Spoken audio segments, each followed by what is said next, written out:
ప్రెస్లో ఈరోజు దేవుని యొక్క వాగ్దానము యెషయా గ్రంథము 38వ అధ్యాయం 5వ వచనం. నీవు కన్నీళ్లు విడిచుట చూచితిని, నీ ప్రార్థనను అంగీకరించి ఉన్నాను. దేవుడి వాక్యం దీవించుగాక. ఆమేన్. అవునండి, నువ్వు కారుస్తున్న ప్రతి కన్నీరు దేవుడు చూస్తున్నారు. నీ ప్రార్థన దేవుడు అంగీకరిస్తూ ఉన్నాడండి.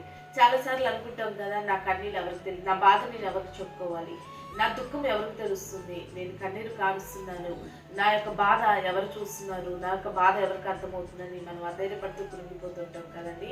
దేవుని యొక్క వాక్యం సెలవిస్తుంది, నీవు కన్నీరు కార్చుట దేవుడు చూస్తున్నాడంట. నువ్వు చేస్తున్న ప్రతి ప్రార్థన దేవుడు అంగీకరిస్తూ ఉన్నాడండి. అవును, నువ్వు ఎవరికి మొరపెడుతున్నావు? జీవగల దేవునికి మొరపెడుతున్నావు. నువ్వు ప్రార్థన ఆలకించి దేవునికి నువ్వు మొరపెడుతున్నావు. నీ కన్నీళ్లు తుడిచి దేవునికి నువ్వు మొరపెడుతున్నావు.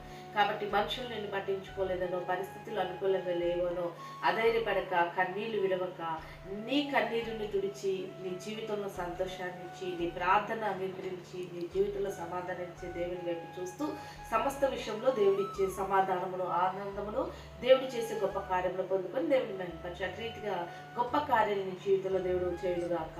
ఆమేన్. ప్రార్థన చేసుకుందామండి.